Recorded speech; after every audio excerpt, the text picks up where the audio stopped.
Son, do you want to know what the truth is? After this, there's no turning back.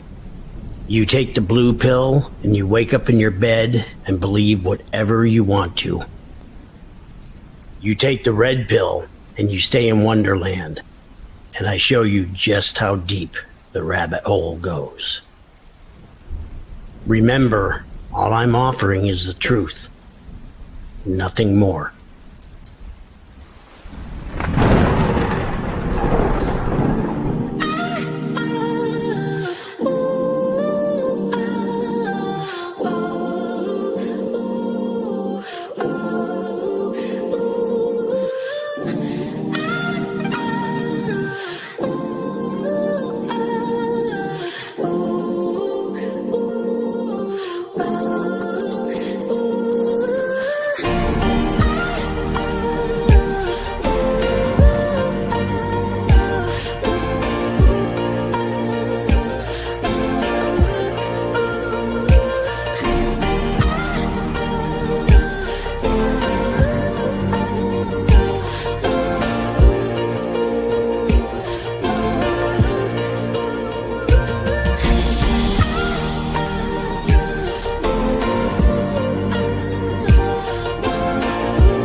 That's right. Smash that like button, ladies and gentlemen. Derek Lambert, MythVision podcast.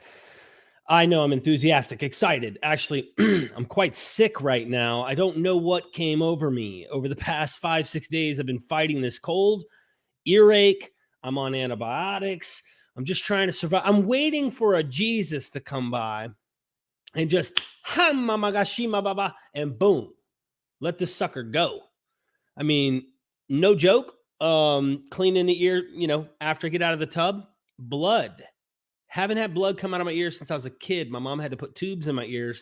And I'm recording these scripts, and it's almost like, and so he went down to the street, and like, I feel like I don't even sound right. But, when the good news comes, the reliability of the legend and mythology of the Gospels, you've got to convey this. You've got to spread it and scream it from the rooftops so people could stop being afraid of places like hell and the control factor that comes from many fundamentalist ideas. Even years after people leave, it still has a grip on them. And so I love learning about legends, myth, allegory, things that aren't literally the case, especially in literature that is like held above the rest by people's worldviews. Remember, I was the one who used and abused people around me, did not think I was abusing them. I thought I was saving them with the Bible. And my particular worldview went from kind of a non-denominational, more spiritual, charismatic Christian who believed God wanted everybody to be saved. He loved everybody. He wanted to do his best, is how I looked at it. Crossed some Calvinist along the way and got more theologically minded. And there were certain passages I couldn't deny looked very deterministic. I didn't know anything about Second Temple Judaism. I didn't know anything about some of these ideas that I know now. And I became a Calvinist. And I have a special guest that's coming on in a minute. Don't worry. I see you behind the scenes, my friend. But I want to convey that, like, I used it as a weapon, thinking it was going to save my family and my wife. I got to get my partner, Ryan, the queen who really makes everything possible. Without her, I'm nothing. Literally, woe is me. I need to get her story sometime. I really need to get her story so you can hear it from the horse's mouth exactly what it was like. Because I can tell you, and I can't express because I wasn't the one doing the harm. I could tell you what kind of harm it did to me in my own mind. But to say how it was used and abusive to my own family, that's a whole nother thing.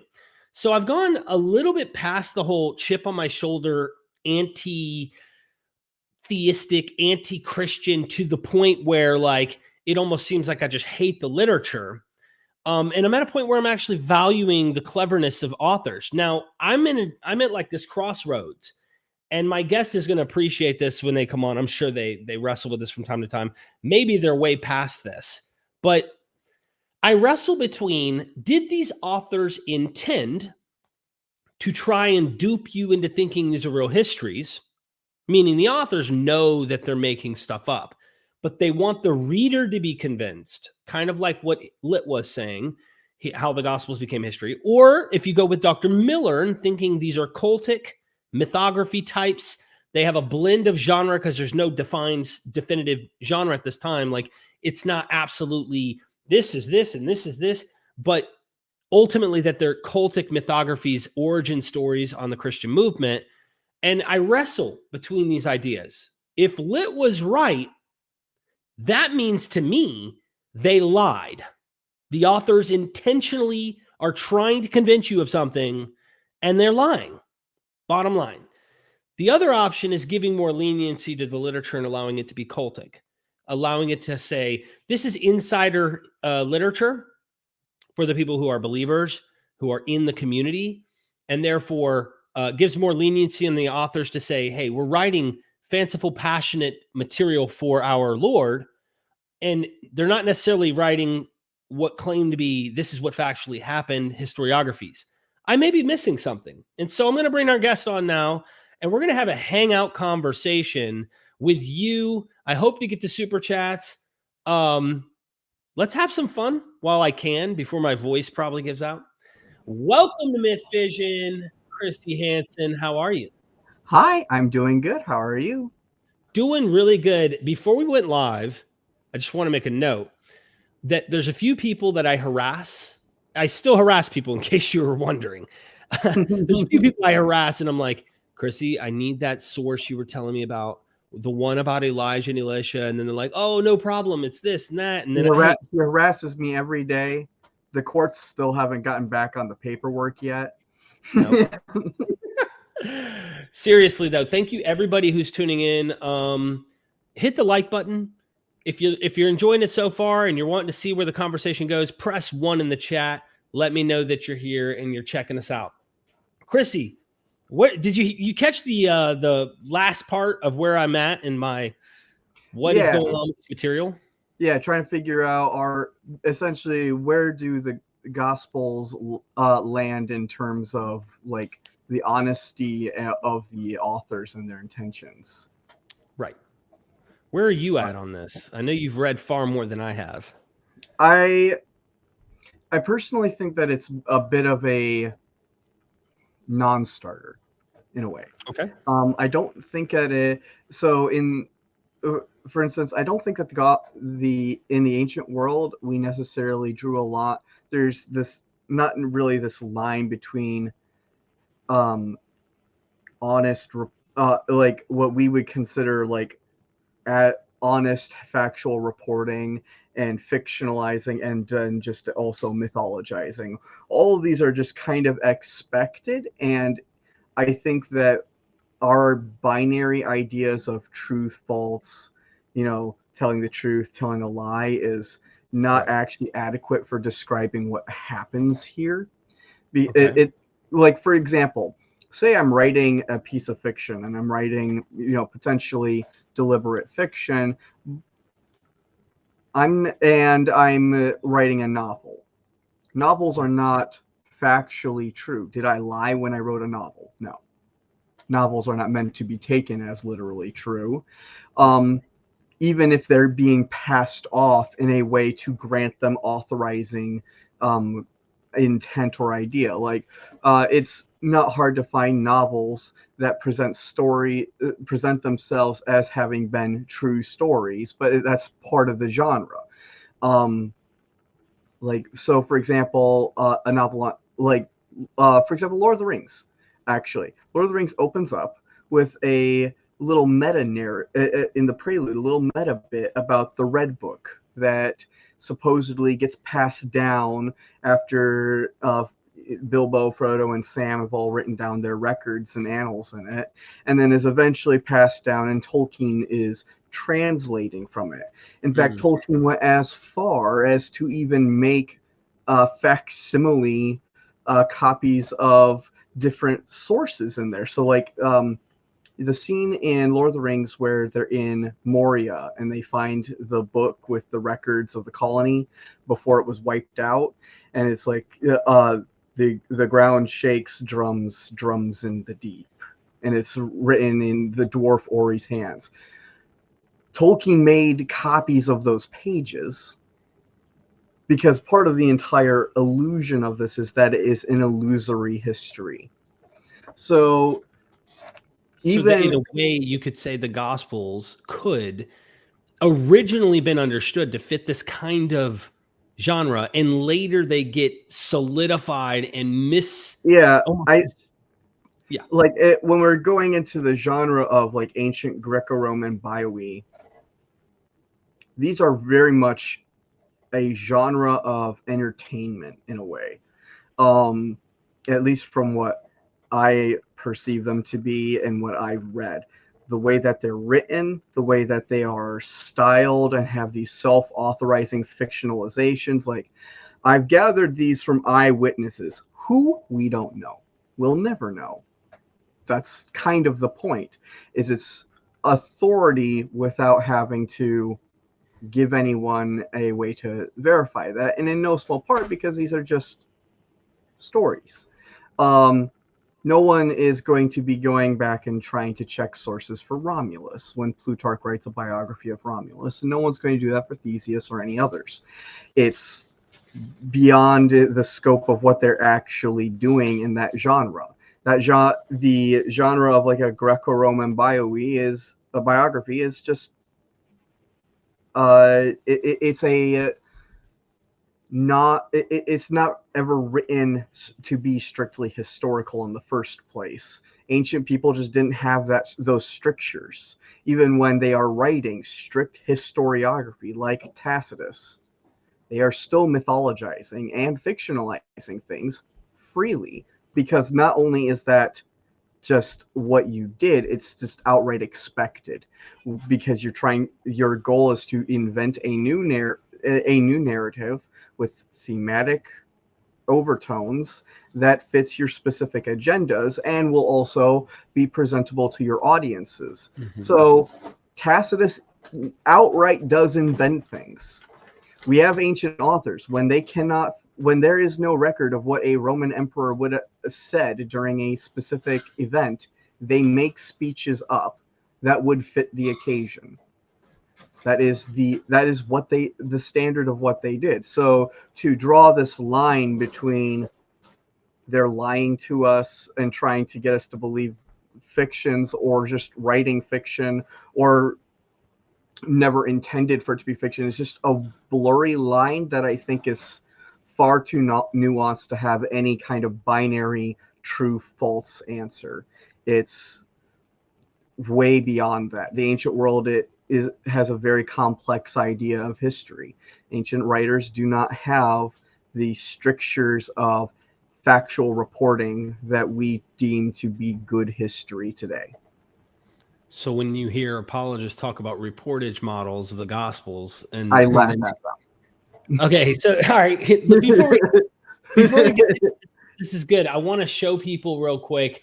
I titled this "The Gospels, Myths, and Legends," and you go like, people might go, "Well, how are you defining this?" And I kind of wanted to just pull up what I saw Google say about myth, and of course, we know the one where it's just false, and that's not the. Look, you can draw that conclusion if you want at the end of the day, but that's not the definition I'm aiming for here. A traditional story, especially one concerning the early history of a people, and I would consider these Gospels to be kind of myth origins of the Christian movement, and of course their founding figure playing a significant role with that definition, or explaining some natural or social phenomena, and typically involving supernatural beings or events. This is what I mean by myth. And by legend, to give us the definition here, a traditional story sometimes popularly regarded as historical but unauthenticated, like the legend of King Arthur or something like that. So I'm putting both there because I think this guy was mythologized, and you have gone on record. Oh, let me put us back on this this here. There we go. It feels good with the Dead Sea Scrolls, since Dr. James Tabor's course just came out too, so I hope people sign up for. But like you've gone on record and said, look, I think there was a guy. In fact, you have some things coming. I'm not going to burst the bubble because it's not my place. It is yours. And I look forward to you and others, we will not name names, making that happen. But as far as the idea of Jesus, you think there was a guy, but you've gone on record saying in the Gospels, you go further than most, from what I understand, and saying like, we don't even know if for sure he was baptized by this guy named John. Like, you are questioning the very basics of what people accept. Can you elaborate? Yeah, so I think that, I'm writing on this right now, but one of the things that I think is one of the an absolute detriment to the study of early Christian literature and Christian origins in general is this over zealous desire to try and find a historical Jesus or a historical Jesus movement and reconstruct it in some way, or to find themes and ideas from the Gospels that may go back to them. All due credit to the scholars wanting to do this. I think that under better circumstances, this would be fine. Like if we're trying to do that with Julius Caesar, where we have a lot better documentation at our disposal, this would be fine. But the problem that we have with the Gospels is that we are starting off with Greco-Roman, Bio-E, if we're going with Dr. Robin Faith Walsh's categorization, specifically like a subversive biography, potentially. And these biographies are inherently unreliable documents. They are prone throughout to fictionalizing. I brought up in fact, you can bring up the cases like Suetonius's, all 12 of the 12 Caesars. All 12 of those biographies are legendarized to a T. Most, like half of them, have some extraordinary event happening at their birth. There are portents and prophecies about their deaths, portents and prophecies about their reign. Every single thing you can think of happens. Like they are, and not to spoil much for later, there's a very specific trait that Jesus and these Caesars are going to share, which future publication coming hopefully soon is going to elucidate. Interesting. But these figures are, I apologize, there's a cat about to jump up behind me. The cat needs attention too, so we don't mind. Yeah, he's number one. Here's Artemis. Aww. He loves attention, and he will get it because he doesn't take no for an answer. So anyways, we're dealing with a genre of writings that are inherently hinged on fictionalizing things all the time. Just it is expected of the genre, and it's to the extent that we, in some of these cases when dealing with historical figures, don't know really anything that we can reliably say about them. Maybe just like a few biographical tidbits here and there. So the example that I've been specifically discussing is Socrates and the Socratic problem. Because the Socratic problem is essentially the attempt to try and reconstruct what the historical Socrates wrote about or said about philosophy, what his teachings were, and various portions of his life. And what classical scholars and classical philosophers have found is that you can't really do a whole lot of anything with the sources at hand. Plato and Xenophon, the two students of Socrates that wrote about him, both have their own very explicit agendas on what they write, and both completely fictionalize everything. He is essentially just a mouthpiece for their own philosophy. He doesn't have any specific personhood of his own in those stories that's been being retained. To the extent that there is severe skepticism on just about everything, including even the details of his trial and death. Like, let's be realistic. No one believes the story of Socrates having a philosophical dialogue with people he knew while he's sitting in prison awaiting death by hemlock is complete ludicrous fiction. It never happened. It is specifically only there to elucidate the philosophy of Plato. That is why. That is why it's been made. It is a fiction, purely and simply. And because of this, there's actually quite a bit of essentially aspersion of even trying to reconstruct his life and teachings. In the Cambridge Companion to Socrates, in fact, they have nothing. The opening chapter is specifically all about this problem, and they basically just say people who want to undertake the Socratic problem have their work cut out for them, and most scholars don't think it's even worth it. And that is essentially where I'm at with Jesus. I think that the focus on trying to figure out what a historical Jesus said, did, what happened in this distant past, or well, not distant, but in the past and everything, 30, 40 years, something like that. Yeah. We're not dealing with dealing with his students. We're not dealing with eyewitnesses. As much as Luke wants to say he has eyewitness testimony, he doesn't tell us who these people are. And we know for a fact that people just made up that all the time. Tacitus does that. He says that there's eyewitnesses that still attest to the miracles of Vespasian, even when there's no reason to still do so in his own time. And it's like, okay, who are they? We know you're full of crap. There are no eyewitnesses. It's almost like a literary tool. It is a literary, because what you do is in the ancient world, David S. Potter and A.J. Woodman and a few others all talk about this in their commentaries on Tacitus. But essentially what you do is you cite unnamed vague authors and writers and eyewitnesses as a way to just validate your claims. But the brilliance of doing it without saying who they are is no one can check what you say. And they specifically do that on points where they think that people might have some question about their validity. So you cite these vague authors that have no names attached to validate your authority, but because they can't be checked, it just seems it's an automatic authorizing claim. The authors, the historians, say that I'm right, or something like that. These eyewitnesses attest to this, or you may even go as far as to just make up entire stories about how you got a source.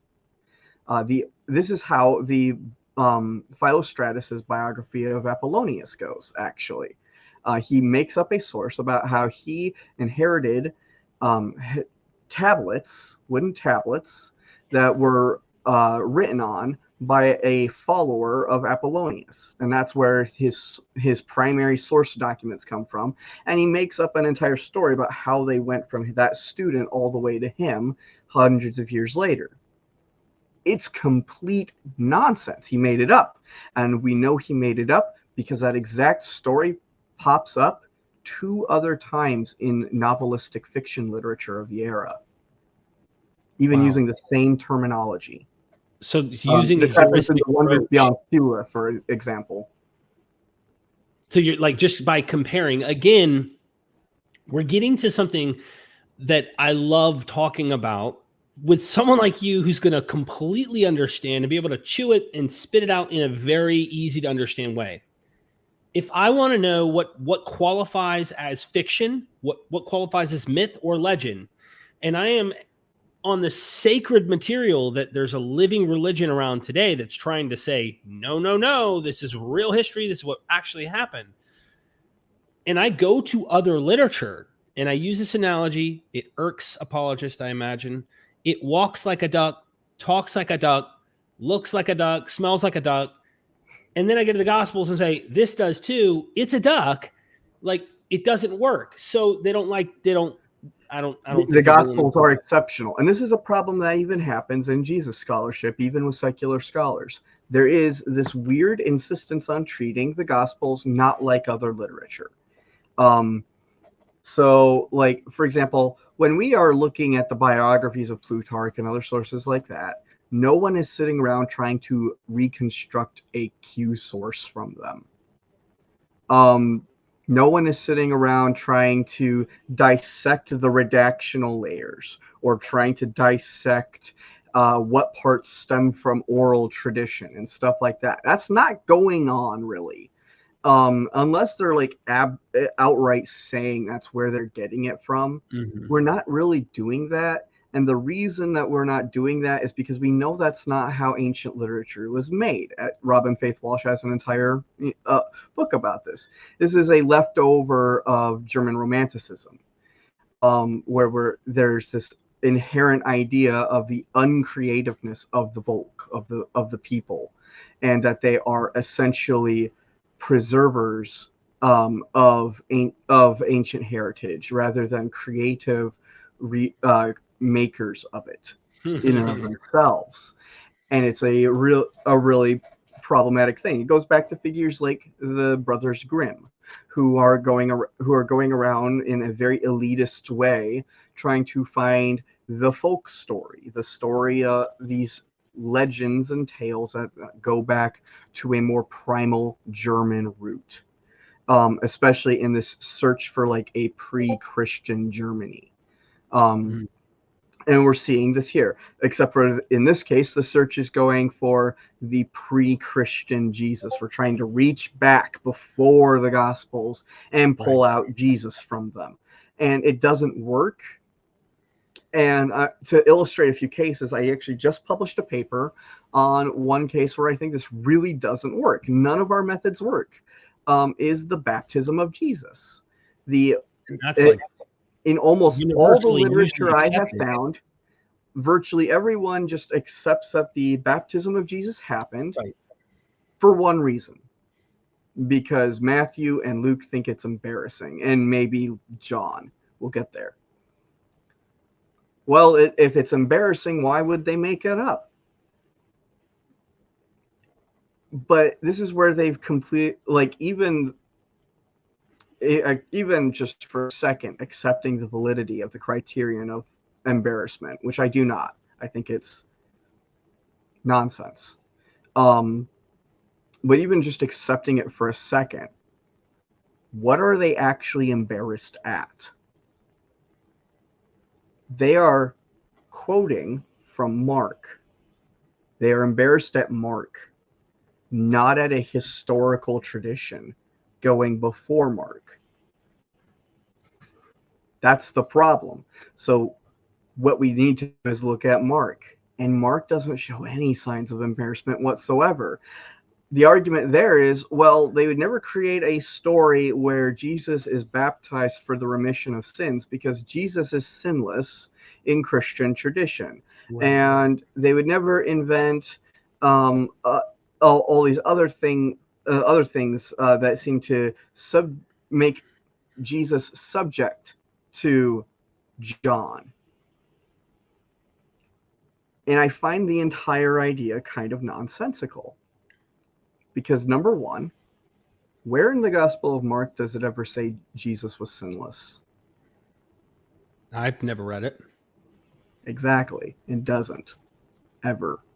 It never says that. Secondly, even if it did, even if it did say he was sinless, and even if that's if that's the assumption of the author, and he makes the statement, this is still a ludicrous argument because it just assumes that an author can't make a mistake. And I dare anyone with any knowledge of fiction to find me any work that does not have a mistake in continuity, plot, or some other problem. When you find one, let me know. I haven't. Even the most meticulous works of fiction, like The Lord of the Rings or the Silmarillion, are littered with these problems all the time. I dare you to read Lord of the Rings and try and map out how Frodo and Sam's timeline of getting to Mordor and all the events there with the events of everything else going on. It cannot be done. we know that this is the case because this was an endless problem for the production of those movies. Were constantly trying to figure out how to actually splice things together. For example, everyone thinks that the episode with the spider Shelob happens in Return of the King. This is incorrect. Guess where it happens? I don't know. It happens in the Two Towers in the book.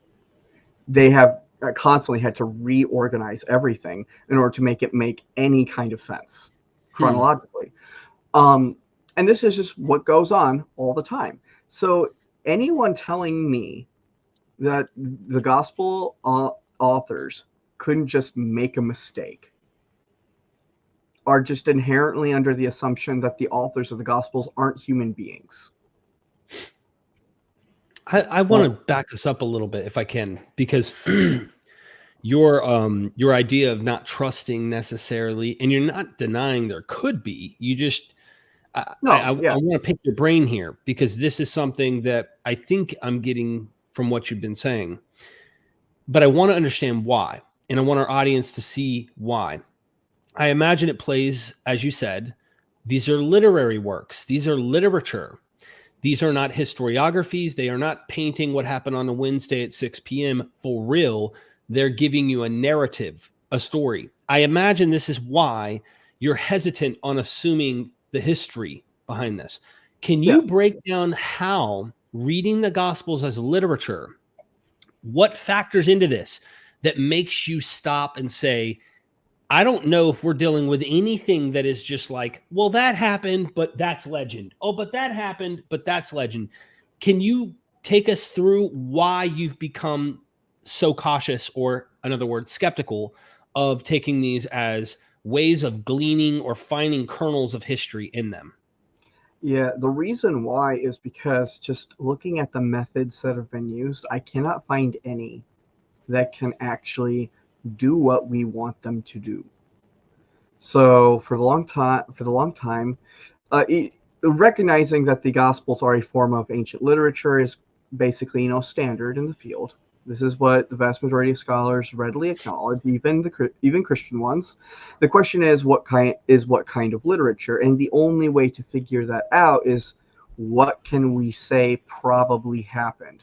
And the only way to do that is to make sure that we have methods that can look at that literature very carefully and say and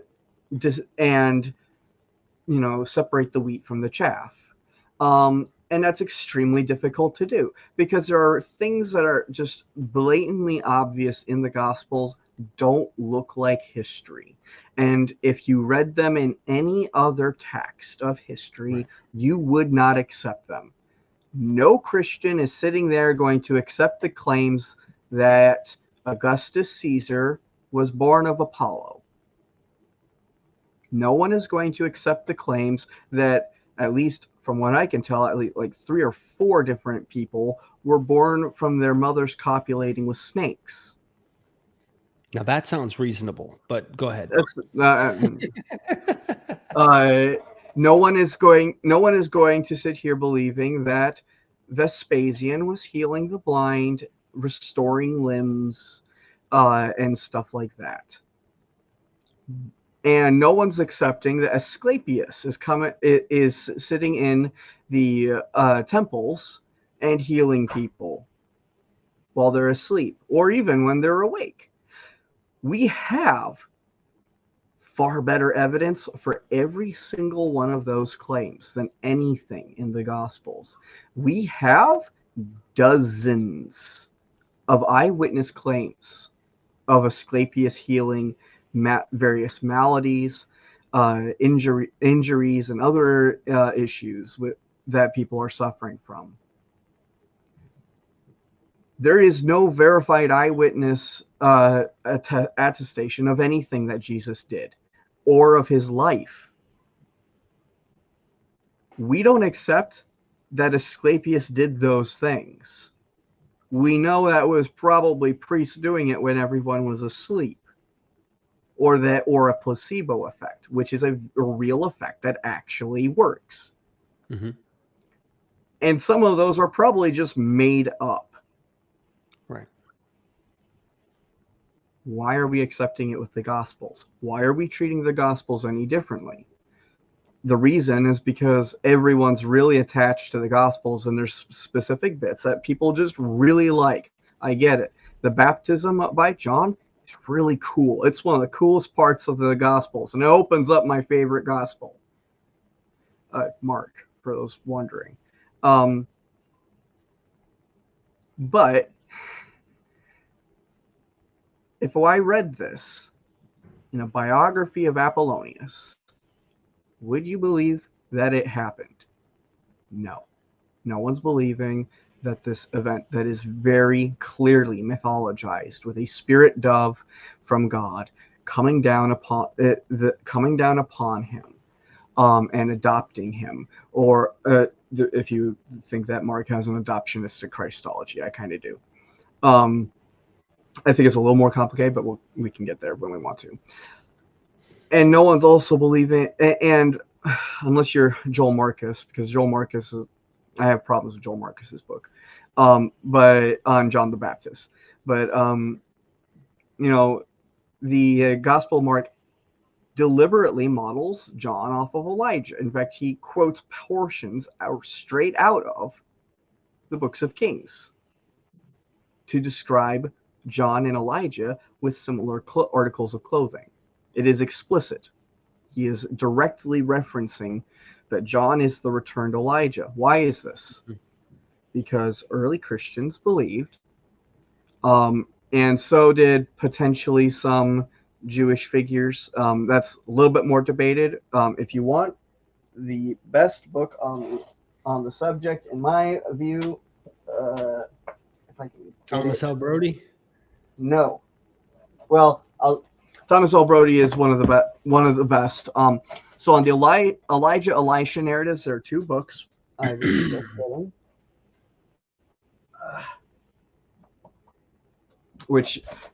Thomas L. Brody's The Crucial Bridge. Mm-hmm. And Adam Wynn's book, Mark and the Elijah Elisha narrative. But on this issue, specifically, like on the conceptualizations of Elijah having to return to anoint the Messiah, Rivka Neer's. Excellent book. The First Christian Believer. It is an excellent volume, and it goes in depth about this issue. So there's debate about, she argues that there's pretty limited evidence at best that Second Temple Jews were believing that Elijah had to return. Maybe some evidence of it, maybe, but it is debatable. But early Christians really did, like, firmly. And by the second century, you get this very explicitly in the dialogue with Trypho. Basically when he says you invented a Christ for yourselves, a Messiah for yourselves, because Elijah had not come to anoint the Messiah. So they're saying that Jesus cannot possibly be the Messiah because Elijah has not anointed him. So that is a very specific point, and a very specific reason why they might want to have a guy who baptizes, which to a Gentile could be considered a symbolic anointing of the Messiah, Jesus. This is a very specific event that you can very clearly see some reasons why they would invent this kind of a story. And that causes a big problem. If I can come up with reasons why they would invent this story, what reason do we have for actually thinking it's historical? The argument from the criterion of embarrassment doesn't work because they're not embarrassed at a historical reality. They're embarrassed by Mark's narrative. The only possible exception to this is the Gospel of John. But the Gospel of John doesn't have a baptism.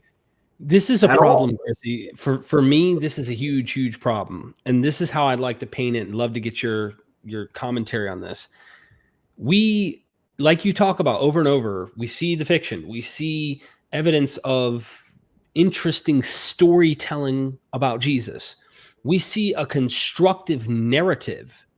It doesn't sound like he's literally reporting an actual what is going on. It sounds very story-like. I mean, I was just reading, by the way, going through the Odyssey, book 9, because I wanted to read the Polyphemus story and then get into the we passages of book 10 of the Odyssey.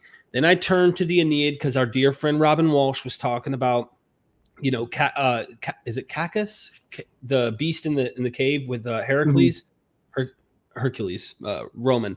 So I was reading that. Then I pulled up Dennis MacDonald's and Richard C. Miller's book, and I was going to go through a few things, and I pulled up something interesting I wanted to read. My point is I'm looking at it, and I see delayed recognition scenes. I see romance myth. I see all this stuff in Homer. I see it not just in Homer. I even see it in the scriptures, the Old Testament, LXX. And I'm saying to myself, this is quite interesting narrative. If the authors were trying to write something that actually happened, they kind of screwed the pooch here, because getting behind that story, getting behind this well-structured narrative from a baptism to a death, to his death, how do you get behind that? We can see there's fiction. And this is the problem I was trying to say to a lot of apologists when they go, well, you're denying that they got people, places, and things right, or you're acting like that doesn't somehow increase its reliability. And I'm thinking, yesterday's video I launched, it was an old one I recorded with Miller, and he mentions, I'd like to turn the question around and ask the apologists to go find fiction in antiquity that wasn't littered with historical people, historical places, like real events and things like that. They probably get some facts wrong along the way, or they fudge them to fit their narrative. But the point is that's how they wrote it. It was rare that you found it to be so fictive, Lord of the Rings fictive, in the way that it's a whole nother world. They usually paint it with realisms as if it's really happening in the world we live in. Yeah, verisimilitude is very important. Right. I didn't want to say a word. No, Craig Evans loves that word, because for him, his criterion of verisimilitude is one of the he's like, well, we should definitely believe that that these are reliable to some extent, at least, because there's so much verisimilitude. There's so many things in the Gospels that look and are accurate to the time period. And it's like, of course there are. They were written in the time period. Right. And they are taking place in the real world.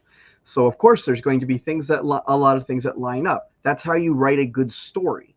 You don't write it's part of when you write fiction, you want to make sure that you can have your readers suspend their disbelief. And you do that by creating things that are relatable to them. So even with a work of intense fiction, like, say, a science fiction novel, there are still a lot of things that are still relatable. Make the way that people interact with each other believable, because we behave in certain ways in our cultures. You have to make sure that there are like realistic, to an extent, events going on, or you have to establish enough realism off the bat that when you introduce the fantastical elements and the elements that are beyond the scope of the believable for your time, that you don't overwhelm them and then their disbelief kicks in. For our time period, in a post-Enlightenment era, where skepticism of the metaphysical or not the spiritual has become fairly widespread, even in mainstream religion, this is something where there needs to be a lot of realistic elements to make us be able to suspend our disbelief of certain things, because otherwise we just immediately start tuning out, because we can't believe that this is at all possible. But if you work people in there through relatable elements, then of course it's going to work. Now, in the ancient world, they can get away with more fantastical stuff because that's ingrained in their world. So, of course, they can start the story off with a spirit baptism because that's just the world they live in. They lived in a world where the gods regularly interacted with everyone, where resurrections were happening by the dozen, where miraculous healings were something happening in the neighboring city. You just went down to the oracle, or you went down to your local temple of Asclepius, or you went down to see the temple of Eshmun, or Melkart Heracles, or whatever. There's miracles are happening all the time, so why would they have any reason to disbelieve them? This is not, and this is also something that really kicks in again on that topic of, were they writing lies? Right. This is just part of their world. This does not necessarily mean that they're lying. This is just what everyone believed was happening. And it's so everyone was lying. No, I'm just kidding. Everyone's like, no, Everyone's lying. They lived in a world of gods and monsters that is just unrelatable to how we think of the world today. In our post-scientific, post-enlightenment, post-naturalism world, where the divine has been thoroughly scrutinized and where everyone knows the name of David Hume. This is it is a completely different ball game that we're dealing with. When we are dealing with that, when we're dealing with our criteria of how we judge history today, how we know that things generally have functioned throughout our observable history, through our analysis and our data. What is it that we can say likely happened about Jesus? And the answer is basically nothing, because we are dealing with texts that do not function by those rules. We are dealing with he was crucified, right? I think that the crucifixion by Pilate is probably the one and only point I cannot come up with a satisfactory explanation as to why they would invent that specifically. Right. Why Pilate specifically? I can understand why they do this with Herod in the Gospel of Matthew and invent a bunch of stuff with him, because Herod is not popular by this time, especially among Gentiles. And also, when you know that Jesus began his ministry roughly around 30 years old and he died under the administration of Pilate, it's not hard to extrapolate back to like, oh, then he probably was born under the reign of Herod. And also on top of that, you can then extrapolate other things for your use, especially when you're trying to turn Jesus into the next Moses. So I'm going to use the restroom real quick here. But Chrissy, I got to leave you with a question here. And then when I get back, hopefully we can get to some super chats and hang out and ask the audience, go back and forth with the audience for help and support and whatnot. The question I have is, you clearly point out literary imitation of the scriptures, LXX. Been a huge proponent of pushing Dr. Richard C. Miller, pushing Dr. Dennis R. MacDonald, Robin Faith Walsh. I think this classicist New Testament-y scholars are on the right track, because they're not just stuck in the little confines as we talk about just Jewish literature. I always look at Acts 17. I think this author is kind of winking at you too by saying, even your own poets have said, and then what's it say? We move, we breathe. This is Zeus. This is old material in the Greek world. Clearly some syncretism or some form of cooperation within the worldview of maybe Christians themselves thought the pagan literature predicted as well. Either way, that would mean a nod to their poets who are saying what this is probably being said. I don't die on that hill, but I think that's Bruce Loudon thought the same thing. Can you make a case for the audience on why you think the authors are doing it with non-Jewish literature from Roman or Greeks? And I'll be do this with the audience? Sure. Yeah. Yeah. I mean, for me personally, I think the best case. I'm not in as much sold as Dr. McDonald is that they're specifically using like the Odyssey or the Iliad, but I think they're most certainly using and retrieving from Roman imperial cultus a lot. And you can see this with a lot of different elements. For example, in the baptism, Jesus is being adopted as the Son of God, and this is his basically his point of where his inheritance begins, in a sense. Adoption is especially important in Greco-Roman literature, especially Roman. In fact, adoption is to adopt a child is actually more important than to have a biological child. So when you actually look at the Roman imperial lineages and like the succession of the Caesars, a lot of these Caesars, especially the early ones, are all actually being adopted. So Tiberius is not the biological child of Augustus. Augustus is not the biological child of Julius Caesar. Caligula is not the biological child of Tiberius. And Claudius is Caligula's uncle. You're not seeing a whole lot of this, and Nero is like kind of sort of adopted, if I remember correctly. Anyways, you're not seeing the biological children as the main successors. You're seeing the adopted children. And that's the more important point, is God is adopting Jesus. It's an automatic imperial sign. Also, the disappearing of the body and ascension of the spirit. That is a imperial sign. Having mass bodies reappear is even one. There is a story in Aurelius Victor, if I remember correctly, where the Senate is debating on whether or not to grant Hadrian divine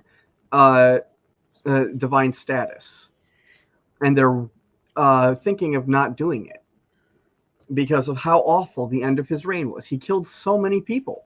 Like Hadrian, the end of Hadrian's reign is one of just outright paranoia, just mass killing and exiling those that he thinks are against him with impunity.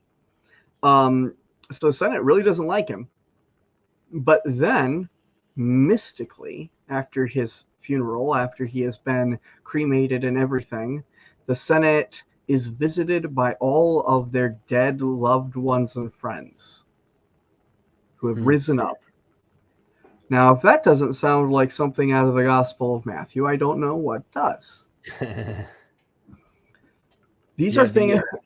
There are a lot of different signs throughout, and you also have other things like we are legion and stuff like that. There are very clear points throughout the Gospels where they are very, very specifically pulling from Greco-Roman literature, and especially imperial literature and imperial cultus. Even the opening of the Gospel of Mark is very similar to the Priene calendar, where it talks about the good news, the Evangelios of the Caesar Augustus, who is called the Savior and the Son of God. It is identical, practically. Like the entire beginning of Mark is just explicitly out of Imperial Cult Handbook throughout. I think the best cases for there being like specifically Greek literature mimesis is in the Book of Acts. I think that's where Dr. McDonald actually has a lot of his strongest allusions. I think there's also some strong ones in the Gospel of Luke. I'm not as sold as I said before, as Dr. McDonald is on the Odyssey being a strong base for Mark, but I do see that there are some fairly convincing allusions every now and then. Yeah, I mean, at the very least, if one isn't willing to go all the way and say, I think he has Odyssey open over here or Iliad open over here, they would have known these stories. No, exactly. If they're not, I don't necessarily buy that they're looking at a copy of the Odyssey or the Iliad, but they're definitely familiar with them. and they're Right. definitely incorporating some popular portions out and bits that they're remembering out of them, in my opinion. And I think that's definitely also the case with the most present thing that would have been right there, which would have been the imperial cult for them. I think that's where you find the strongest allusions. So the death of Jesus is also extremely close to the disappearance of Romulus. The sky grows dark. There's a dimness. There's a storm. The sun is blotted out. Yeah. Then there's mass confusion of about what's happening, and both of their bodies are completely disappear, and then later they come back and they visit people and tell them to proclaim that that they are divine and sitting in the heavens or at the right hand of the Father, and to share their good news. This is how the biography of Romulus ends. And this is written before Jesus or the Gospels. Livy talks about this in his writings. I know yep, Dionysius of Halicarnassus talks about this. yep. There's several other sources that mention this. Shortly after, or even contemporaneous, is Plutarch. Yeah, and you know what I was thinking of? This isn't the post-mortem ascensions, which you brought up Suetonius, but the birth narratives in Suetonius, even in the portents of Augustus, which was like the man for the Caesars, like he was the man. I mean, it almost reminds me in a way of, like, you talk about Plato putting his philosophy in the mouth of Socrates. Almost feel like some of that's happening with Augustus and Julius, but and David Litwell even goes with the birth narratives. There's even a case where Plato is believed to have been conceived by the gods, but sexlessly. Right. He did an interview with me actually talking about this, and the same language. I think Plutarch uses dynamis, and I can't remember the other word, but power and spirit, the same Greek word in Plutarch, talking about the birth of Plato. And I'm like, what the heck? But I thought about that portent, and in that it says Julius Marathus records that a few months before Augustus was born, a prodigy, was generally observed at Rome, which announced the nature was bringing forth a king for the Roman people. The Senate, he continues, was most alarmed. Who's this sound like? And agreed that no child born in that year should be raised. Well, what's that mean for the children? You got to end their lives. They don't want children to be born that year. I wonder what story this sounds like. I was wondering the same thing. I don't think this will ever be solved. We'll never figure out what story this looks like. Herod. But like, and in fact, and a lot of these stories. In fact, actually, do I have it here? I think it might be on my other shelf. Robert J. Miller, different person, has an entire book on divine birth parallels, as well, with Jesus, and it's published by Polbridge. It's extremely interesting. But yeah, the divine birth is exceptionally common, especially with the imperial cult. Augustus is the son of Apollo. There's divine portents about the birth of most of the Caesars, I want to say, at least of the 12. Right. Except for like the year of the 4 Caesars. That's like the only one. And Vespasian, because Vespasian is instead given the trope of the more humble birth, which is another trope in literature. I come from humble origins, which is more like Jesus in the Gospel of Mark, where there is no story about his birth at all. He's the son of the carpenter. He is from very humble origins. His family thinks he's crazy, which is also another one. Parents not liking their kids. That's another common one in Greco-Roman biography. Even leaving their kids out via exposure. That's a really common one. You can find quite a lot of potential Raglan heroes by looking whether or not their parents exposed them at birth.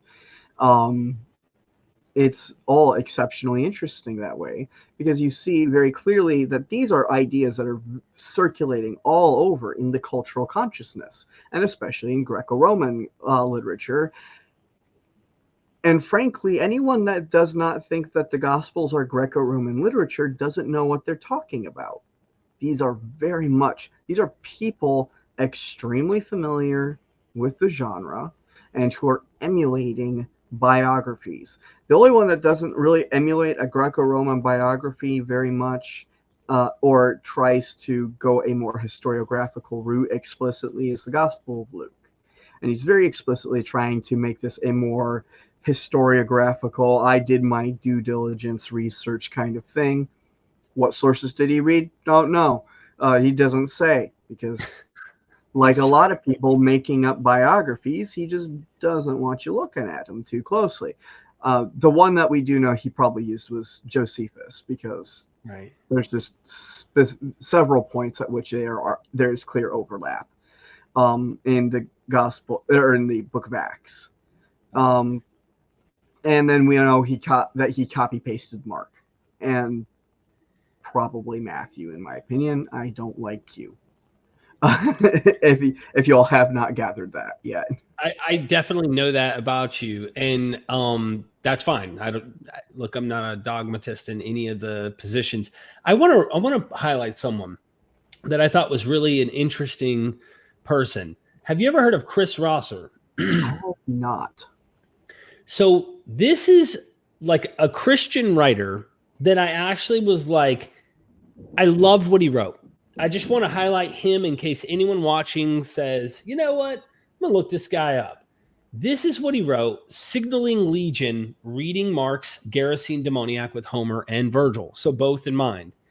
And I want to try and blast through a little bit of this. I want to read the whole thing, but I will put the link, because as soon as you get it on, see if this opens. Someone in the chat, see if this opens. I just posted it. Make sure that that'll just allow you to download that PDF. But I want to read something here interesting that I thought was fascinating. Coming from a Christian. I wish more Christians thought like this. This paper explores intertextuality in Mark 5, where encounter between Jesus and the Gerasene demoniac ends with the madman saved from monstrous oppression. Specifically, the loan word, and I cannot read Greek, but legion, I think it is, from the Latin legio. Legio? Is that how you pronounce it? Legio? Legio? I can barely read it on the screen here. Legion. Legion. Okay. Signals an emulation of Virgil's Aeneid, Book 8, which relates the story of Hercules overcoming the monster Cacus, or however you want to pronounce that, to bring relief and rescue to the people. Hearing Hercules in Mark 5 confirms the trajectory of the gospel as it unfolds in Mark's telling of Jesus' story. So, scrolling down, Peter McMillan concluded class that day with an insightful observation. The odd, quote, we passages of Acts, where narrative perspective awkwardly shifts from third person to first person plural, those odd we passages seem to coincide with stories in and around the city of Troas.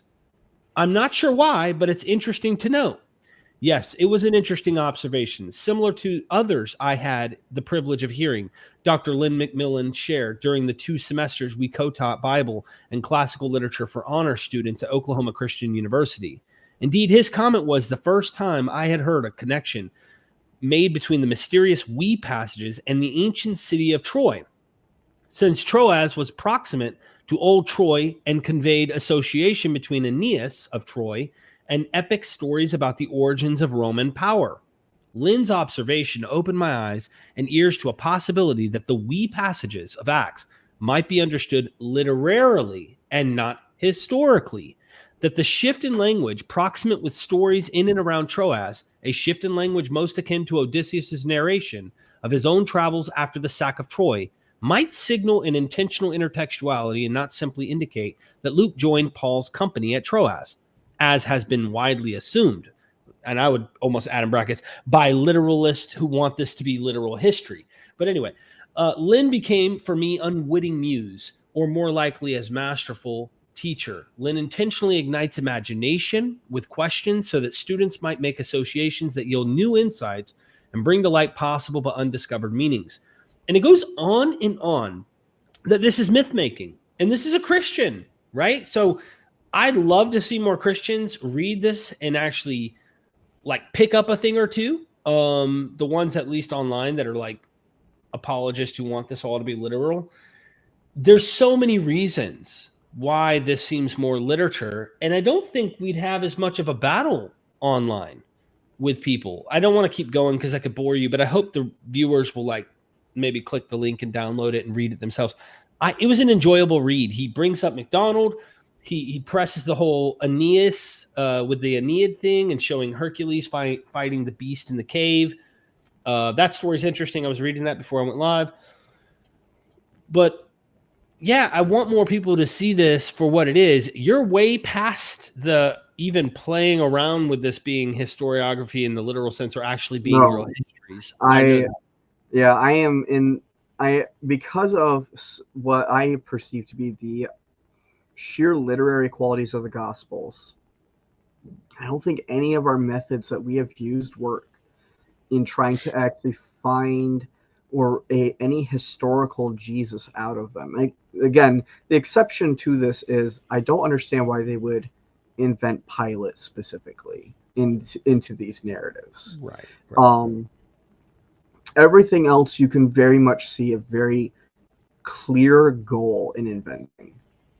You can see why they would put in Herod and make an emulation of the Moses story and everything else, and because it would fit with the rough time frame of Pilate's rule and Jesus's stated lifespan in the Gospel of Mark and everything. And you would also roughly be able to approximate other stuff with that. But why they choose Pilate, I don't know. That's the only part, really, that I think that we can say with much confidence, other than that he probably had a brother named James. Right. And I know there's and that's just because we know Paul met his brother James. Right. But like aside from basically these two details, I would go as far as say I don't think we know anything else about who Jesus was. I don't think we can reconstruct who Jesus was or what his movement was like. And I don't think that it even makes sense to do so. Treating the Gospels like they are a repository for us to just parse and just pick out kernels of historical truth from, or to find themes that go back to the Jesus movement or whatever have you, is inherently treating them like they're something that they're not. They are not repositories of historical information, nor are they repositories of everything else coming before them. They are just as creative as every other piece of Greco-Roman literature out there. And when we realize that trying to just pick through them, especially when they are not even attempting to relate, at least not the first two, relay any clear historical information. They're modeled off of Greco-Roman bioe. This is a genre of entertainment where invention was free.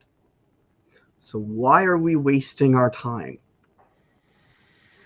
Good question. Jesus, and in fact, I think it's almost irrelevant to be asking who Jesus was. I don't think Jesus is even important for understanding Christian origins. Yeah, that's a controversial statement for people who I know are like, what? But I understand what you're saying. Yeah.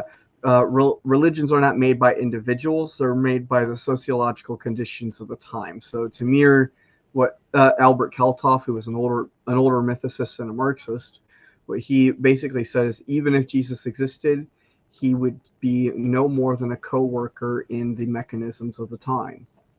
He is kind of like even while Joseph Smith was alive and members started saying this prophet Joseph Smith apostatized, was not even really part of the, like, they saw him as excommunicated out of the thing he started. And he, like, it took on a life of its own, and what he said was irrelevant. If anything, it just showed he was apostate. And it was legendarized. Right. But what he said early on mattered in some way to them, and they changed that over and over. So yeah, it's kind of an analogy, except we have way better evidence for Joseph Smith. We have a lot better documentation for him, and that's basically the only reason we can say stuff about him. Mm-hmm. This is not the case with Jesus. We just don't have eyewitness testimony of Jesus. We don't have firsthand records of what he said, did. Like, I know at least one person, there's going to be the one person going through like, well, what about First Peter? Peter wrote Peter? And I'm like, no, he didn't. He just very clearly didn't. That text is very clearly written in the 2nd century. Right. So many reasons why it's written in the 2nd century. But anyways, no, it's just, you cannot make a solid case that these are documents that you can do that kind of parsing with. These aren't Tacitus's histories where he is, at least on some level, trying to report an extent of what happened, and where we have other histories that we can compare with that are independent of Tacitus as well. And we can compare and contrast, and we can get various details from both of them. And just to be fair, if scholars go to Tacitus and find he's the only source that says something, and he doesn't say where or what, they are quick to say he made that up. They're not, or that we have no way to verify, therefore we don't believe him. I mean, that is how we treat his literature. And he's a historian. Yeah, and it's not, and you are going to have some videos coming out soon where I talk about a specific case where I think that's a case of it, where he made up the persecution of Christians as a result of the Great Fire of Rome. It didn't happen. There wasn't. It just never happened. There was no one called Christians in the mid-1st century. As a Chrissy, will you tackle these super chats with me before I let you go? Yeah. Awesome. This has been amazing. You are outstanding. If you can, while I read this, get the links. I know they're going to be in our videos that will come out, but I want to like promote your articles that you've written. If you could send those in the private chat or even comment them in the comment. Well, I don't know if it'll let you. Either way, if you send it in the private chat, I'll share it. But I want to get people to come over and see what you've written. Constellation Pegasus, $20. I'll let you have salvation for that. Okay. This is Indulgent Thursday. So if you're trying to save your loved ones, you got to pay. Okay. We don't play that game here. But seriously, thank you so much for the super chat. Has anyone here known Mark 16, 9 through 20, our later editions before learning about Bart Ehrman and MythVision? I didn't. And I took pride thinking I knew a lot as a Jehovah's Witness. I call this evidence the church is lying to us. Yeah, so interpolation and stuff like that's is dicey grounds. I don't think this is evidence of lying. In fact, actually, in most modern Bibles, like if you grab a King James version, in fact, let me grab. I'll just grab one random. I got my NIV Cultural Background Study Bible, and we'll just stroll out here to Mark. By the way, the links I'm posting right now are articles written by Chrissy Hansen. Thank you very much. So make sure you go. There we go.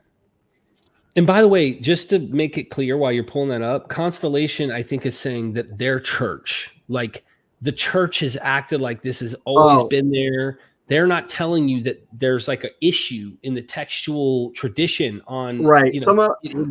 Yeah. And some of them do very much cover up that fact. Mine did not, surprisingly, even though I was raised exceptionally fundamentalist. Like, go watch that documentary about the Duggars, and you'll get an idea. Kind of fundamentalist. My parents weren't directly like that, but my church was. So okay, they were horn dogs. I get it. Yeah. Okay. So, anyways.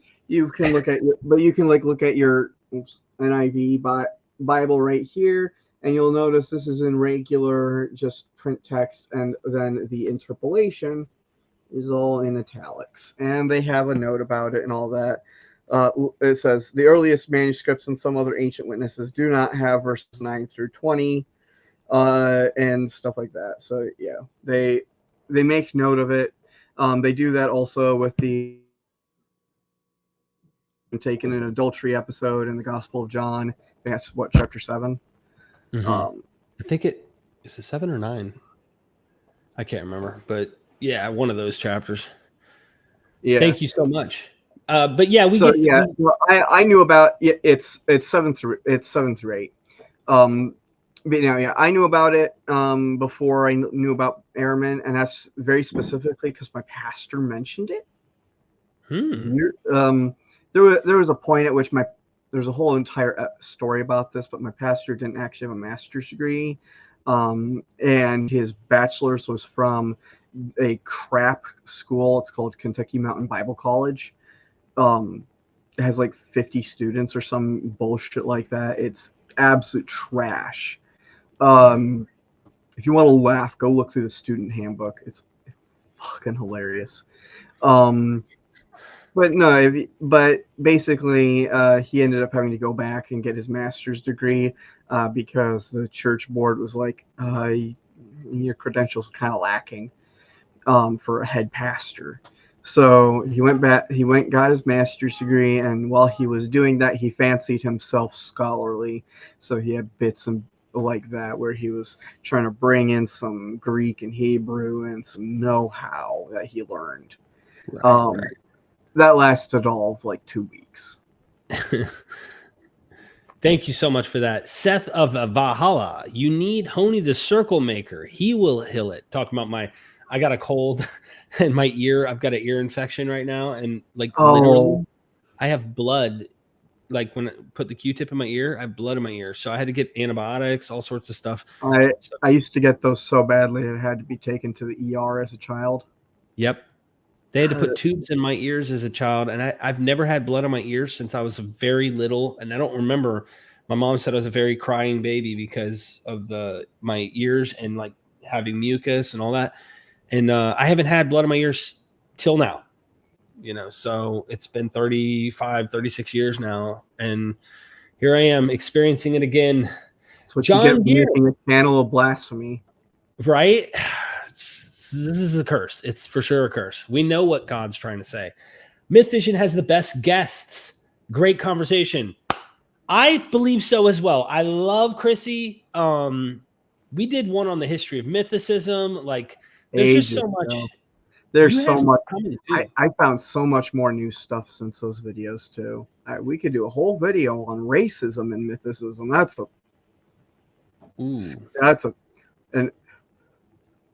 It is a topic and a half. I found some stuff. You definitely know some things about the history of all sorts of just the scholarship and how things have gone, but specifically knowing mythicism has a pretty long history in post-Enlightenment scholarship, even a little bit before, but even during the height of the Enlightenment itself. In fact, the earliest inferred reference I have found to it is actually in the works of Grotius all the way back into the 1620s. Interesting. I had to read ecclesiastical Latin to get that one. That was terrible. Are you ever going to publish a book on that? I ended up finding so much new stuff since then that at this point, I would have to write an entirely new book from the draft that I had going. I haven't looked at that draft in a long time now, so wow. Maybe at some point, the draft I had written was about 100,000 words long on the history of mythicism. And at this point, I found enough that I could probably stretch that out to 150,000 words or more. I'd love to see it if you do.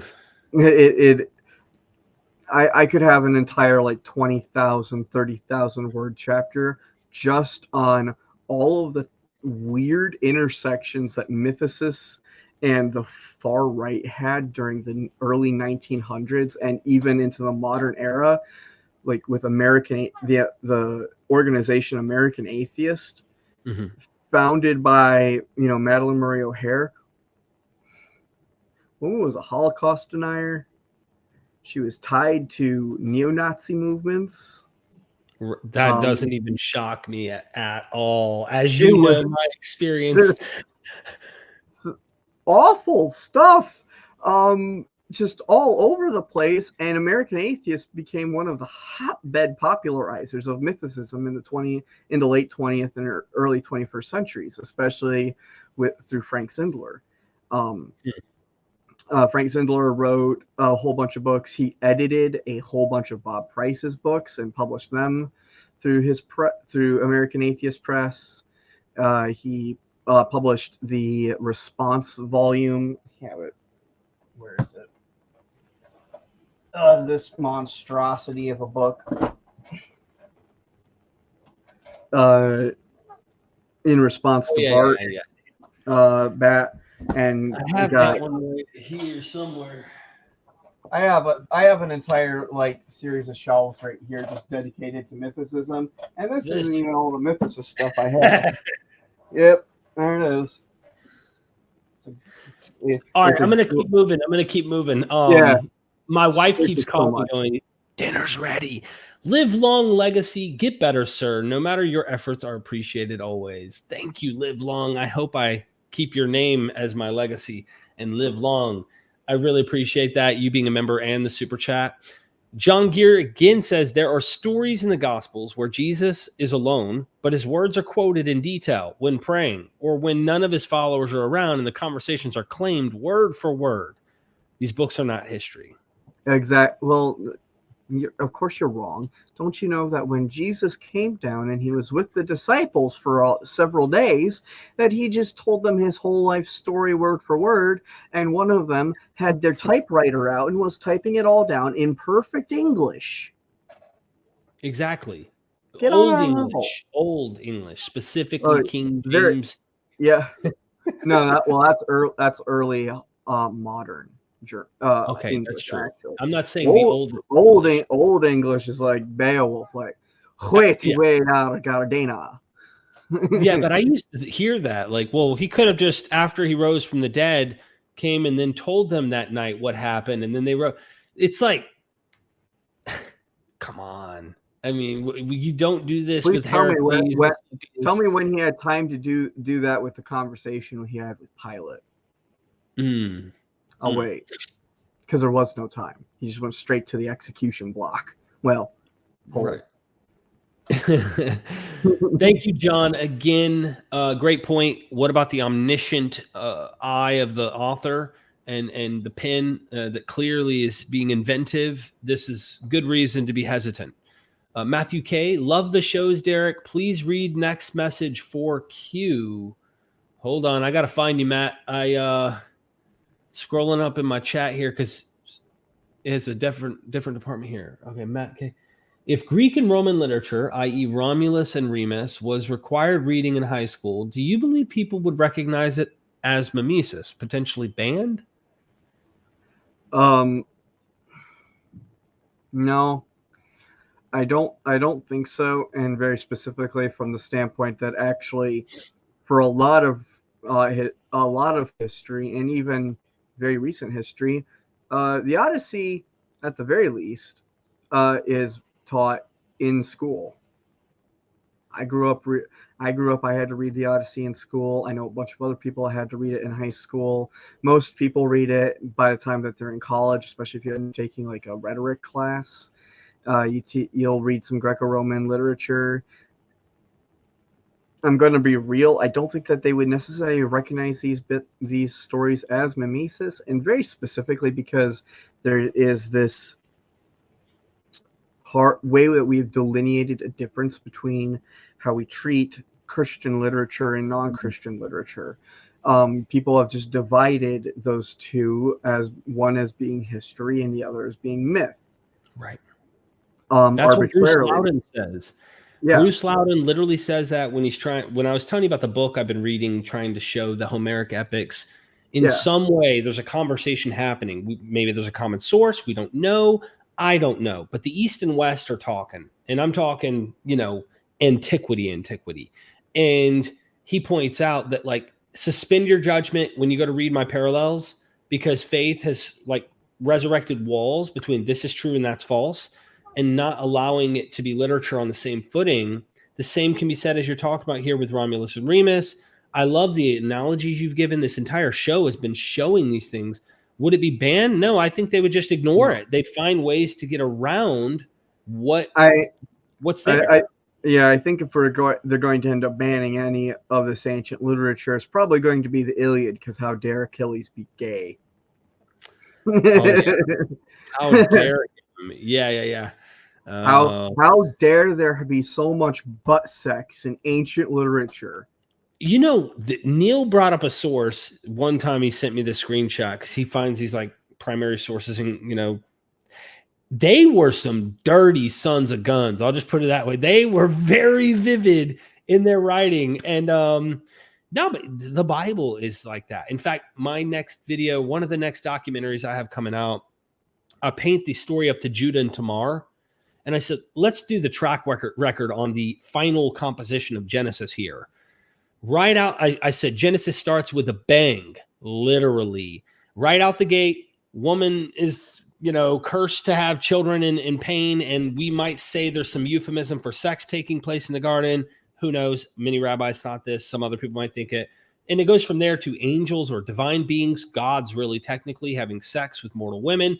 Then the next scene you have is Noah's son, Ham, sees his father's nakedness, something sexual, especially when you parallel that with Lot. I go all the way through, and there's like 20 very Game of Thrones, incestual, wild stories in Genesis. Then we finally get to Judah. And what's he do? His daughter-in-law dresses up as a temple prostitute. He has sex with her. Then he tells him, burn her alive. Oh, but here's your signet and your staff. Oh, she's more righteous than me. If they made a real movie, not through Christian, like actually allow like a secular Hollywood movie. By the way, that's my favorite chapter from Genesis. Is it? Mostly because of the way it opens. Was wicked. What did he do? Whatever. He was wicked. Killed him. Onan. He did not come where he was supposed to. Yeah. I'm going to get you demonetized this time, but he's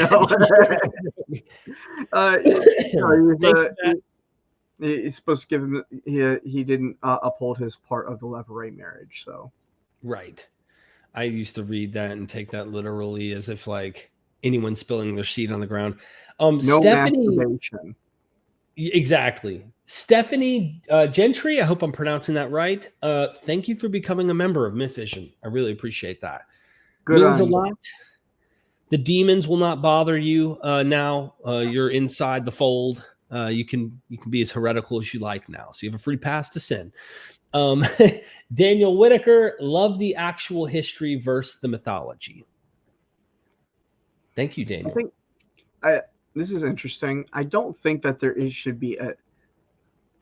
no division. For me, I don't think that the division of history and mythology actually makes sense.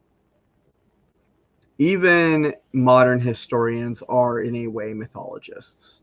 Our job is to essentially go through what we as modern people have regarded through our methods and our conceptions of science and reality as being likely or unlikely.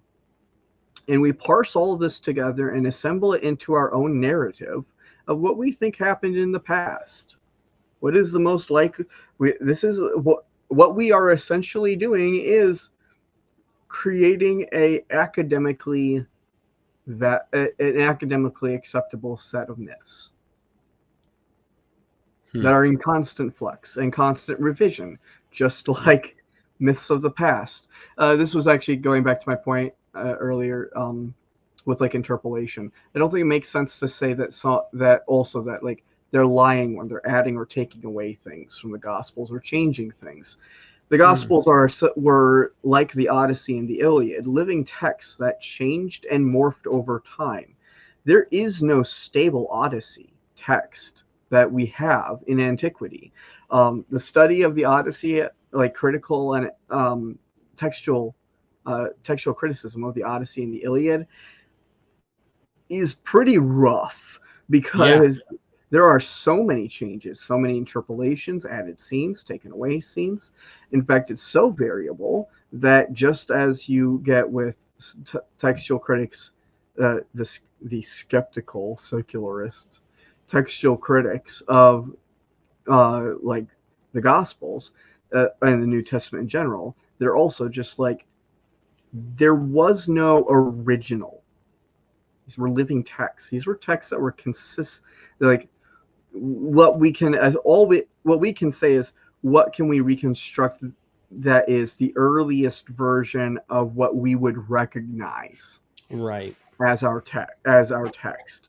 But we can't. There's no original Odyssey or Iliads to speak of.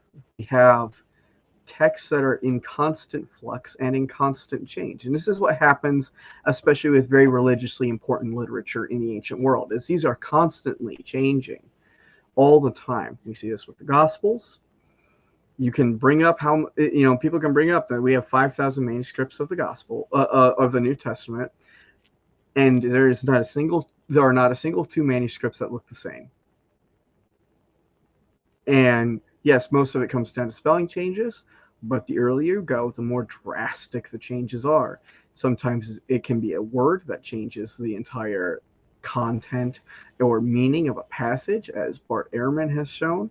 Sometimes you can add entire passages, like the woman caught in adultery sequence, or the entire ending 12 verses of Mark. Sometimes, and also potentially even the entire opening of Luke as well. This since you brought Mark, the perfect segue to this super chat, because it's like the original ending of Mark heavily implies on an omniscient author. Is this found in any other Greco-Roman literature also? Yes, especially in fictional literature. You do get omniscient narrators. You get omniscient narrators quite frequently. It just depends. It just all depends on genre, what they're specifically going with. I mean, and technically speaking, for example, when we speak of an omniscient narrator in literature, we're speaking of a narrator that crosses the boundaries of and exists essentially in this liminal state where they can enter into the minds or hover above the minds of everyone in a text. So we can enter into and exit out of its perspectives as we see fit, and then we can also draw back to have a global view of them. And this is very frequently found in historiographical literature. Most historiographical literature actually takes an omniscient narrative perspective in the ancient world. They are narrating everything that they know happened from various perspectives. Quite often you'll find them popping into the perspectives or what's reported from specific authors or figures. So they pop into a perspective that limits the scope a little bit, but then they bring it back out, and then they can report on everything going on that those authors or those individuals would have no knowledge of. And this is essentially an omniscient narrator. Or at least a very third person, limited, but near omniscient narrator, depending on how you want to characterize it. There's no strict boundary on how we can really define an omniscient narrator, but Mark is definitely one of those, and he narrates it just as you would with most Greco-Roman biographies. For example, the biography of Philostratus does this as well. Philostratus' biography of Apollonius is amazing. Well worth the read. It is also another biography that scholars do not think we can use to reconstruct a life of Apollonius.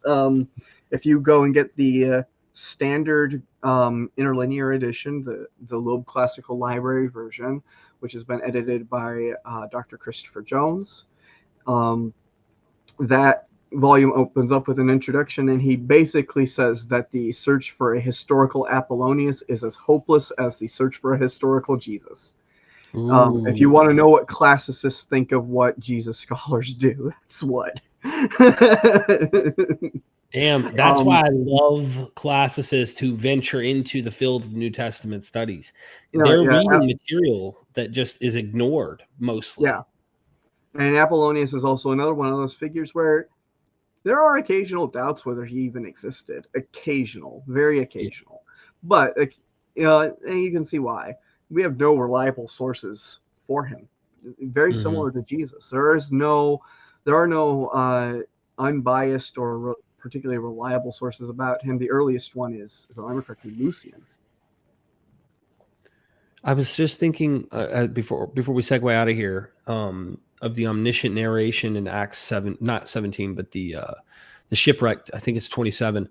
I was reading the Hermeneia commentary on Acts, and I was coming across that. He was saying, yeah, that's definitely, there's an omniscient narration taking place, but there's something that wasn't mentioned by the commentator that Dennis MacDonald did bring to my attention, and that was the shipwreck. This narration has like this divine interaction taking place with the shipwreck, where the God is like actively in the scene to protect and ensure that they're safe and not a hair on your head, the whole nine.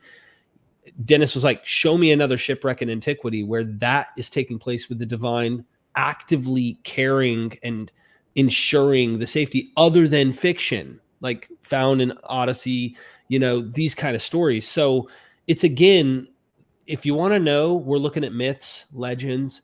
You got to look at myths and legends and really see what's happening here. Getting behind the myth and legends to know what is, without archaeology, without concrete physical evidence, wouldn't you say we're doomed to be able to actually? And even then, just because you found a thing, they found the pool, what is the name of the pool?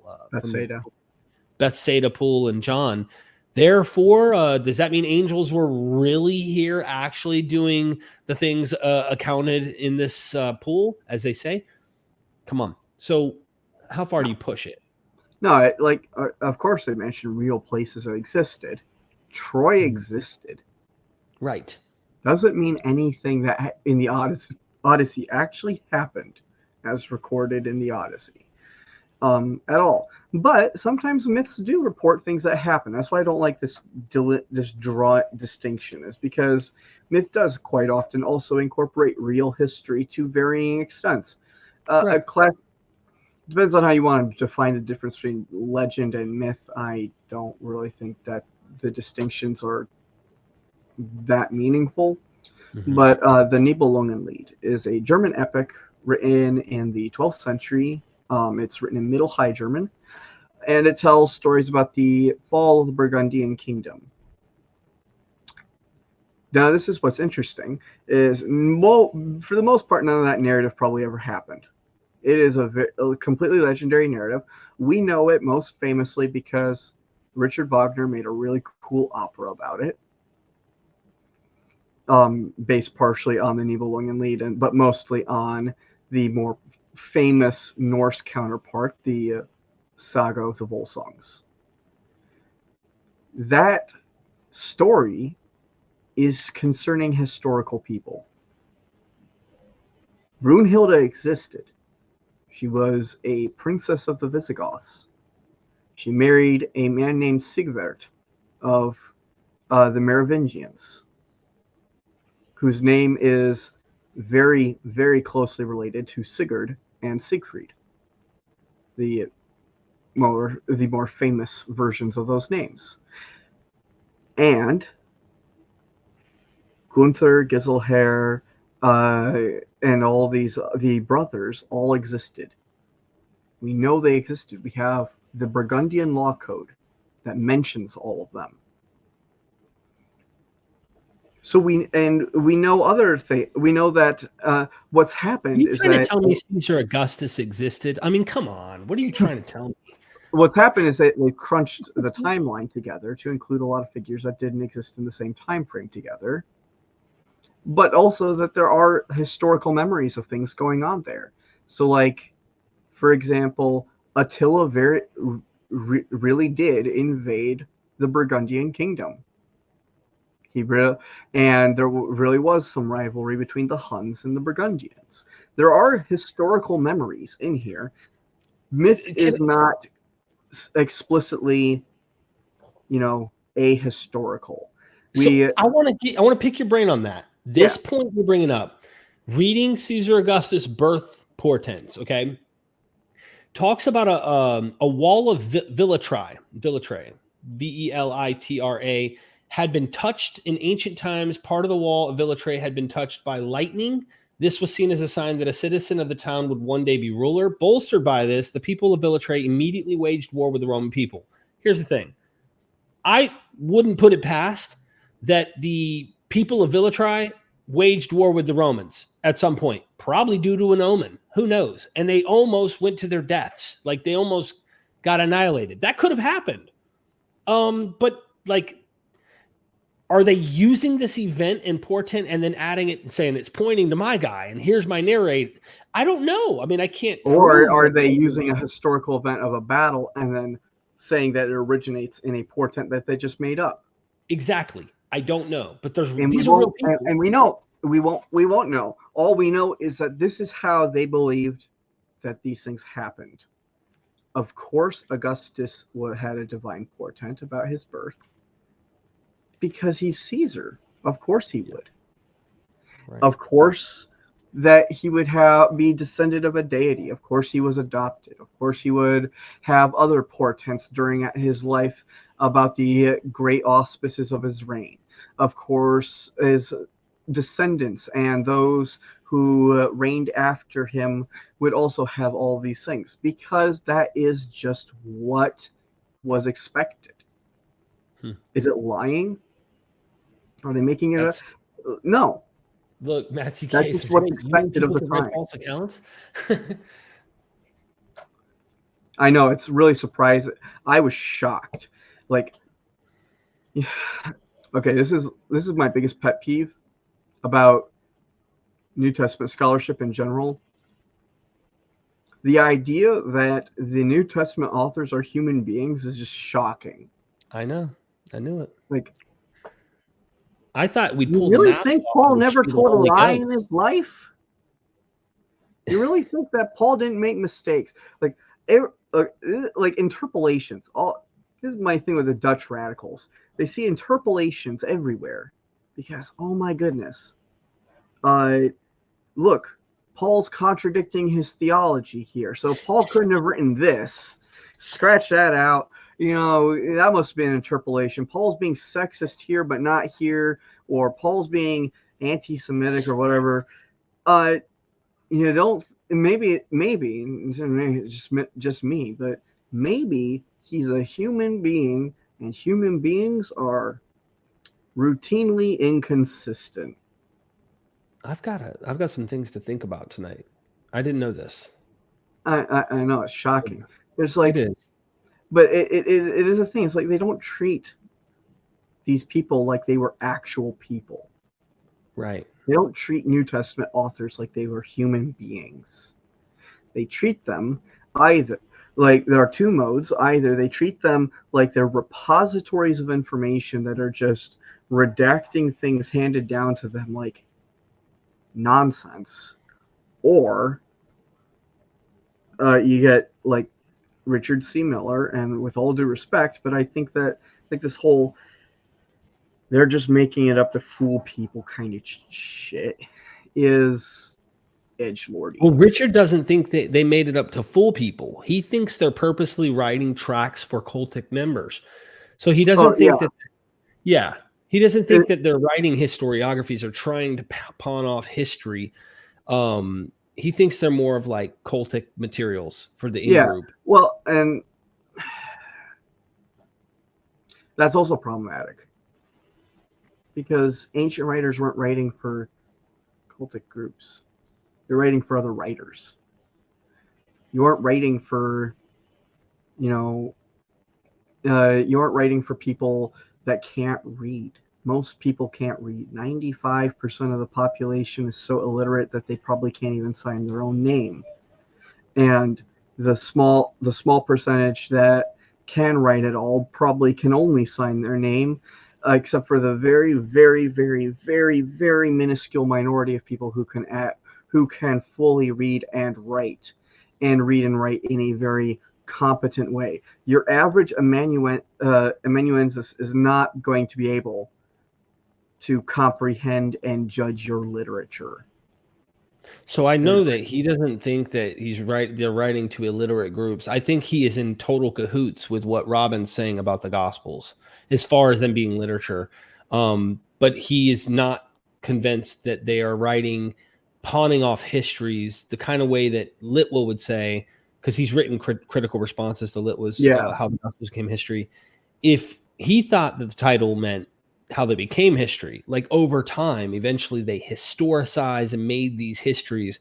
But he sees the whole enterprise of invention of gospel literature as like cultic materials for people within these particular, I groups of. I'm not even convinced Mark was Christian. Right. That's a And you that's said a whole that, side issue that we do not right. have time for. But I'm not even convinced that necessarily that Mark can be described as a Christian. And Robin says the same. She doesn't die on the hill. She says he could have been, but like he could just be a literary, just an author He writing a may have just story. found a guy that sounded like he'd be really cool to write a biography about. Right. Like that's it. I think that, Imagine he wasn't a Christian and all the gospels after are imitating this literature and Christians have like build this. and this guy's just sitting here like I was just writing a really cool novel.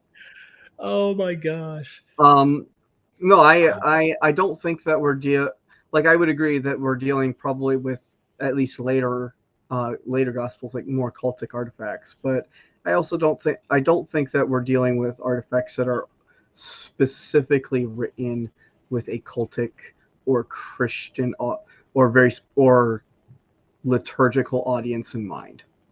I think we're very much dealing with a set of writers who are writing very specifically just for other literary authors. And I wouldn't even be convinced that all of those other literary authors are Christians.